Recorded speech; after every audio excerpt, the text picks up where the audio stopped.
Hello बेटा, कैसे हो? देखो, ये तुम्हारा पहला लेक्चर है और बिल्कुल ध्यान से इसमें सारी बातें समझो कि हम लोग कैसे पढ़ेंगे, क्या क्या चीज़ें रहेंगी। और मैं अगर कोई प्रॉब्लम होती है आपको किसी चीज़ में तो वो आप टेक्स्ट कर देना मुझे, ठीक है? स्क्रीनशॉट ले लेना और देख लो, समझ लो, और कुछ डाउट रह जाएगा तो मुझे ज़रूर बताना, ठीक है? लेकिन अपने इस लेक्चर को एकदम ओके कर लेना, ठीक है? तो देखो, करना क्या रहेगा, पढ़ाई का सिस्टम क्या है कि आपके जितने भी टॉपिक हैं, जितने भी सिलेबस हैं, ठीक है, पहले बेसिकली मैं एक काम करूँगा। काम ये रहेगा कि मैं सबसे पहले मैं मैथ पे फोकस करूँगा, ठीक है? पहले मैथ पे फोकस करूँगा, फिर मैं आपके साइंस पे फोकस करूँगा, ठीक है? ये दो सब्जेक्ट आपका मैं बिल्कुल स्ट्रॉन्ग करा दूँगा। और इसके साथ साथ इंग्लिश के कुछ पोर्शंस जो ग्रामर वगैरह हैं वो लोग हम काम कर लेंगे, ठीक है? और एसएसटी जो रहेगी, एसएसटी की कोई प्रॉब्लम नहीं, ये पढ़ने वाली चीज़ें हैं, तो इसको भी एक्सप्लेन कर दिया करूँगा मैं, ठीक है? इसके अलावा अगर आपको किसी सब्जेक्ट में और प्रॉब्लम होती है तो आप मुझे बता देना कि भैया मुझे ये प्रॉब्लम हो रही है, मुझे पढ़ना है, ठीक है? तो मैं उसको अलग से आपको बता दिया करूँगा, ठीक है? तो आज का जो लेक्चर रहेगा, आज मैं मैथ्स का लेक्चर स्टार्ट करूँगा, आपको मैथ का पहला चैप्टर पढ़ाऊँगा, ठीक है? क्लास 6 का। बिल्कुल ध्यान से समझ लो, और हम लोग थोड़ा बहुत क्वेश्चन भी करेंगे और आपको होमवर्क जो दिया जाएगा वो होमवर्क ज़रूर कर लेना, ठीक? तो मैं थोड़ा तुम्हें ये बता दूं कि जैसे आप डॉक्टर बनना चाहते हो तो फ्यूचर में डॉक्टर बनने के लिए हमें क्या क्या करना होगा। देखो, आपको कुछ नहीं करना है, आपको सबसे ज़्यादा साइंस पे फोकस करना है, ठीक? साइंस आपको बहुत अच्छे से पढ़नी होगी क्योंकि साइंस ही सबसे बड़ा बेस होता है, ठीक? तो साइंस आगे चल के आपकी 3 पार्ट में बढ़ जाएगी, तो आप आगे सीखोगे वो फिजिक्स, केमिस्ट्री और मैथमेटिक्स होती है। तो अभी आपको इस पर फोकस करने की ज़रूरत नहीं है, ठीक है? सॉरी, फिजिक्स, केमिस्ट्री और बायो होती है, तो अभी आपको इसको फोकस नहीं करना है।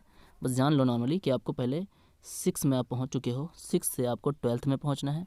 जैसे ही आप 12th में पहुंचते हो वैसे ही आपकी लाइफ स्टार्ट हो जाती है, ठीक है? आप 12th का एग्ज़ाम नहीं दोगे, उससे पहले एक पेपर देना होगा जो कि नीट का पेपर हो रहा है आजकल, नीट का पेपर, ठीक है? ये पेपर आपको देना है। इस पेपर को आपको क्वालिफाई करना है, मतलब पास करना है।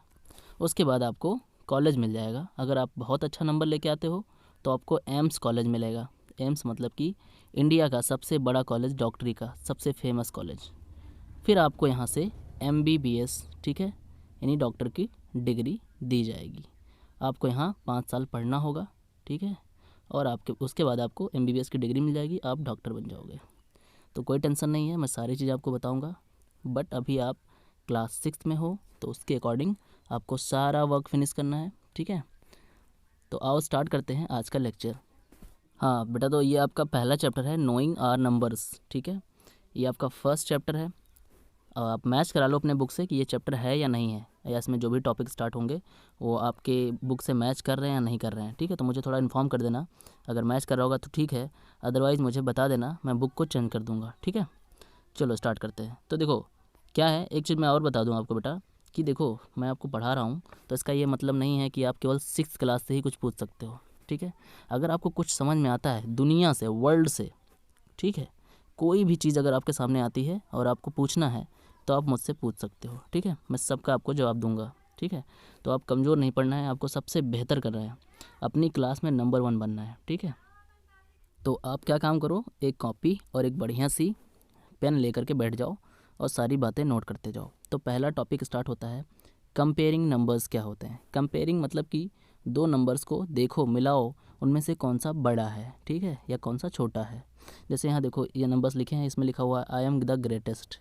फिर दूसरा इसमें देखिए लिखा हुआ है आई एम द ग्रेटेस्ट, मतलब जो इसमें बड़ा है सबसे, ग्रेटेस्ट मतलब सबसे बड़ा, स्मॉलेस्ट मतलब सबसे छोटा, ठीक है?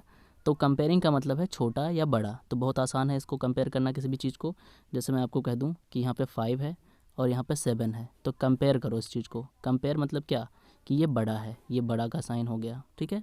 और 5 छोटा है, ठीक है? तो जिस तरफ इसका मुंह, ठीक है, माउथ जिसको दिख रहा होगा, इसका माउथ इस डायरेक्शन में है, जिधर खुला हुआ है वो बड़ा और इसके पीछे वाला छोटा। ये कंपेयरिंग हो गया, बहुत बेसिक सी चीज़ है। क्लियर? ओके।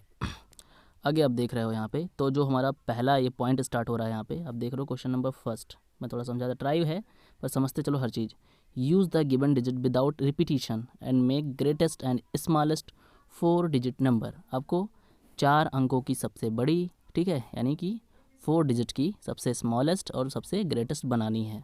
तो देखो मैं बता दूँ, आपके पास जो भी नंबर दे रखे हैं, ठीक है, ये सारे नंबर्स, तो इनसे बनाने के लिए करना क्या होगा, पहले आप नंबर नोट करो। जैसे पहला क्वेश्चन है ए वाला, 2, 8, ठीक है, 7 और 4 है। तो ये दोनों नंबर, जितने भी नंबर हैं यहाँ नोट कर लो चारों, 2874 लिख लिया। अब ग्रेटेस्ट बनाने के लिए सबसे बड़ी देखो, पहले मैं ग्रेटेस्ट बना रहा हूँ, ठीक है। पहले मैं ग्रेटेस्ट बनाऊँगा, फिर स्मॉलेस्ट बनाऊँगा। ग्रेटेस्ट के लिए सबसे बड़ी कौन सी है? 8 है, उससे छोटी 7 है, उससे छोटी 4 है, उससे छोटी 2 है। तो ये सबसे ग्रेटेस्ट बन गई, ठीक है। अब स्मॉलेस्ट बनाने के लिए क्या करना होगा? स्मॉलेस्ट के लिए सबसे छोटी लेनी होगी। सबसे छोटी इसमें कौन सी है?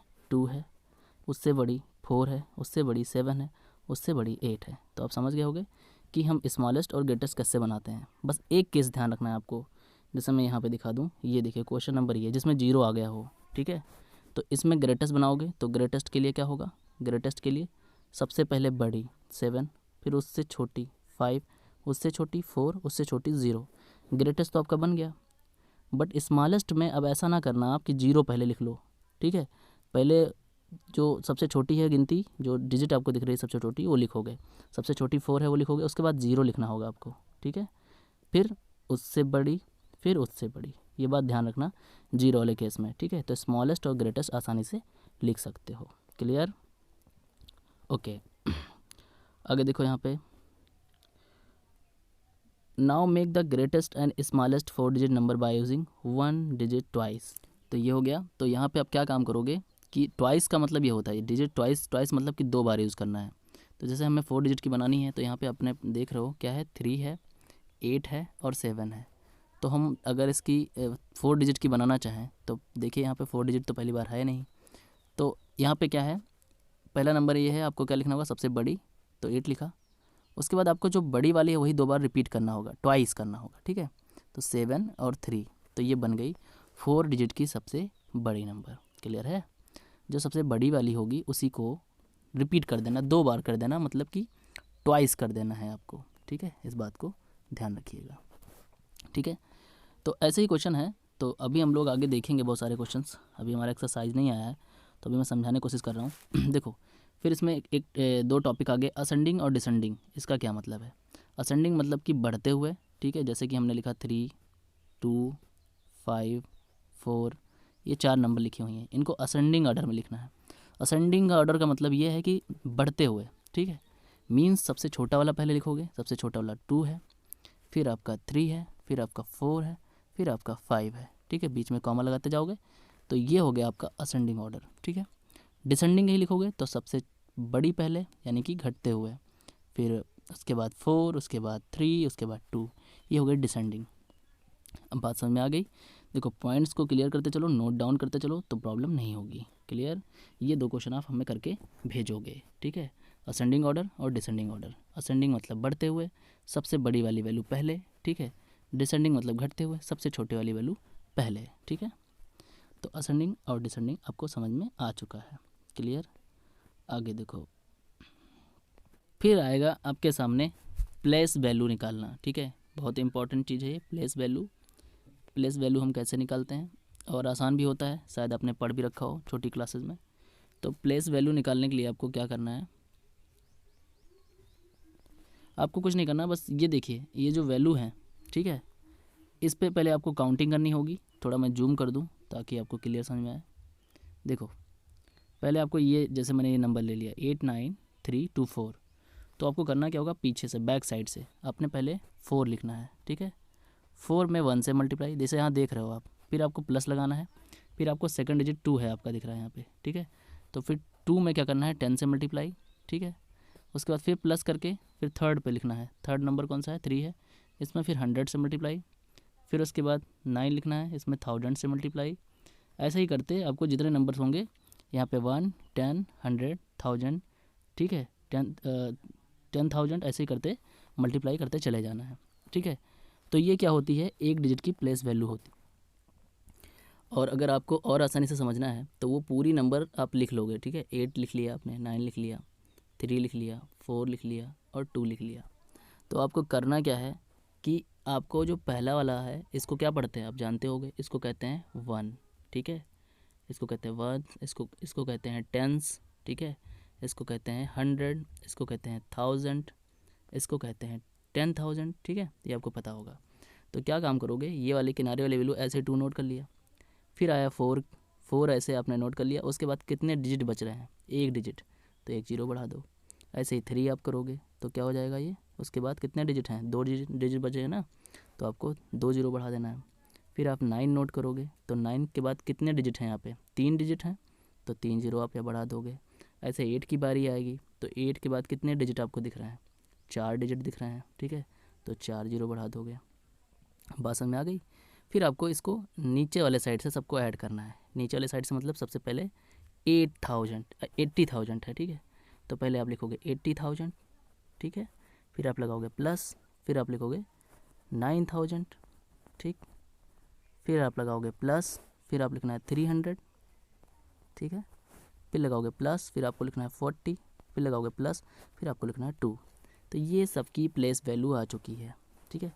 प्लेस वैल्यू का मतलब है कि एग्जैक्ट उसकी वैल्यू कितनी है। ये 1000 की जगह पे था, ठीक है, ये 10,000 की जगह पे था, ये 9,000 की जगह पे था, ये 300 की जगह पे था, ये 40 जो था वो टेंस की जगह पे था। तो यही है इसकी पोजीशन, वही होती है प्लेस वैल्यू, ठीक है, समझ में आ गया होगा। तो प्लेस वैल्यू हम ऐसे ही निकालते हैं और ये चीज़ करते हैं।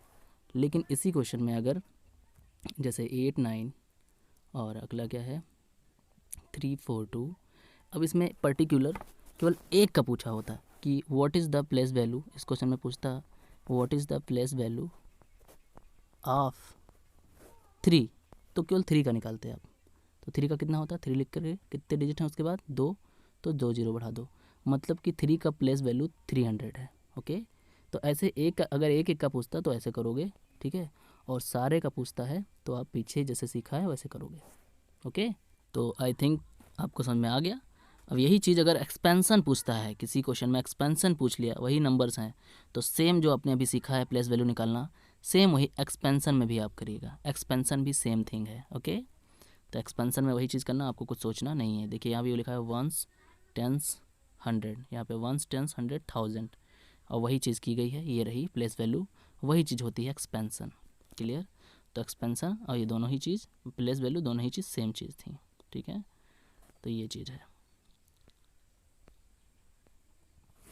अब जो आपके चैप्टर का सबसे इम्पॉर्टेंट चीज़ है वो ये है कि नंबर्स को लिखा किस तरह जाता है। तो लिखने के 2 तरीके हैं, एक तो इंडियन सिस्टम है, ठीक है, और एक है इंटरनेशनल सिस्टम, ठीक है, 2 केसेस हैं। तो पहले इंडियन आप समझ लीजिए, ठीक है। इंडियन सिस्टम यह है कि आपको पहले पढ़ना होता है वंस टेंस 100 1000 10,000 ऐसे करके, फिर आपको कॉमा लगाना होता है, ठीक है। तो पहला कॉमा आता है 3 डिजिट के बाद, पीछे से आप कॉमा लगाना शुरू करोगे। जैसे ये पूरा नंबर डायरेक्टली दे दिया, मान लो दे दिया 5 0 8 0 1 5 9 2, तो आप कॉमा कैसे लगाओगे इसमें, तो पढ़ना शुरू करोगे। पहले 100 पे लगेगा, मतलब कि वंस टेंस 100 आ गया, मतलब पहला कॉमा यहाँ पे, ठीक है। उसके बाद 1000, उसके बाद 10,000, दूसरा कामा 10,000 पे, फिर तीसरा कामा लाख 10 लाख पे, ठीक है, यहाँ पे। मतलब कि इधर से आपको ध्यान देना है कि कामा लगता कैसे है, पहले 100 पे लगेगा, उसके बाद 2 डिजिट के बाद लगना स्टार्ट हो जाता है। क्लियर है, तो ये ध्यान रखना बहुत इंपॉर्टेंट है, यही है इंडियन सिस्टम, ठीक। अभी आएगा एक्सरसाइज में क्वेश्चन करने को। अब दूसरा आता है इंटरनेशनल सिस्टम। तो इंटरनेशनल सिस्टम में होता क्या है कि हर चीज़ मिलियन बिलियन इस तरह लिखी। तो इंटरनेशनल सिस्टम में आपको क्या करना है कि इसमें बस ध्यान रखना है कि जैसे ही वो नंबर्स थे, जैसे कि 50 था, ठीक है, या 829 था, या 52 था, कुछ भी था, तो आपको करना क्या है, जैसे हम लोग यहाँ 3 डिजिट बाद लगाते थे, ठीक है, उसके बाद फिर हम 2 डिजिट बाद लगाते थे, ऐसे करते थे, ठीक है। बट यहाँ पे ऐसा नहीं होगा। यहाँ पे आपको ध्यान देना है कि यहाँ पे चीज़ें कुछ ऐसी होंगी, आपको यहाँ दिखा देते हैं, ये देखिए सेम चीज़ थी, ठीक है। तो इसमें करना क्या था, पहला तो आपको 3 डिजिट बाद लगाना है इंटरनेशनल सिस्टम में, दूसरा फिर से 3 डिजिट बाद लगाना है, ठीक है। तो यानी कि कामा जो इसमें होता है वो 3 डिजिट पे होता है, ठीक है। इन लास्ट इसको पढ़ते क्या है, ये मिलियन में हो जाता है, ठीक है। अभी मैं बताऊंगा आपको कि मिलियंस एक्चुअली होते क्या है। मिलियन और बिलियन बहुत इंपॉर्टेंट हैं, ठीक है। तो जो 1 मिलियन होता है, नॉर्मली 1 मिलियन आपको ध्यान देना है, 1 बिलियन होता है 1000 के बराबर, ठीक है। 1000 का मतलब ये है कि 1 मिलियन 10 लाख के बराबर होता है, बेसिकली ऐसे समझ लो, ठीक है। 1 मिलियन जो होता है वो 10 लाख के इक्वल होता है। क्लियर रहेगा, तो ये आपको ध्यान देना है, ठीक। तो अब देखो यहाँ पे मैं बता दूँ 1 मिलियन 10 लाख के इक्वल हो गया, और जो हमारा 1 बिलियन होता है वो 1000 मिलियन के इक्वल होता है। ठीक है, तो ये दोनों बात ध्यान रखना। अभी क्वेश्चन जब करोगे तो क्लियर हो जाएगा कि इंटरनेशनल सिस्टम में होता क्या है। ठीक है, मिलियंस और बिलियंस होते क्या हैं। तो ये रही आपकी पहली एक्सरसाइज, और यहाँ पे आप ध्यान से देखें, क्वेश्चन आपके सामने आ चुका है। पहला क्वेश्चन आपको दिख रहा है कि 1 लाख में कितने थाउजेंड होते हैं। तो सब में इसका ये जो पहला क्वेश्चन आपको दिख रहा होगा, इसमें सब में 10 फिलअप करो, बिंदास 10, और इसको याद भी रखना कि ये चीज़ें होती क्या हैं। ठीक है, मतलब 1 लाख में 10,000 होते हैं, 10,000 होते हैं। 1 मिलियन में 100,000 होते हैं। 1 करोड़ में 10 लाख होते हैं। ठीक है, 10 लाख होते हैं। 1 करोड़ में 10 मिलियन होते हैं, और 1 मिलियन में। तो ये रहा आपका नेक्स्ट क्वेश्चन। इसमें कुछ नहीं करना है, place commas correctly and right the numerals. आपको क्या करना है, पहले इसको पढ़ करके पहले आपको इसका डिजिट लिखना है। 73,75,307 है ना। तो ये लिखने के बाद फिर कॉमा लगा देना। इंडियन सिस्टम में आपने सीख रखा है। फिर देखो यहाँ फिर वही 3rd नंबर 4th नंबर में, यहाँ इंडियन सिस्टम, और 4th में इंटरनेशनल सिस्टम। इंडियन सिस्टम आप जानते हो कि पहले डिजिट 3 के बाद, फिर 2 के बाद, फिर 2 के बाद, फिनिश। इंटरनेशनल में 3 के बाद, और उसके बाद 3 के बाद। ठीक है, कर लोगे बिल्कुल बिंदास। मतलब इंटरनेशनल में कॉमा 3 के बाद लगाना। ठीक है, और आगे वाले को पढ़ेंगे मिलियंस में, 74 मिलियंस, 99 मिलियंस, और पीछे वाले को पढ़ेंगे थाउजेंड्स में। क्लियर। तो ये चीज़ हो गई। तो आज ये पहला एक्सरसाइज आप कर लेना, और मुझे इसका पूरा सॉल्यूशन भेज देना, और उसके बाद मुझे जो पूछना होगा वो मैं पूछ लूँगा, और कल आपको लेक्चर मिलेगा साइंस का। ओके बेटा, चलो तब तक के लिए।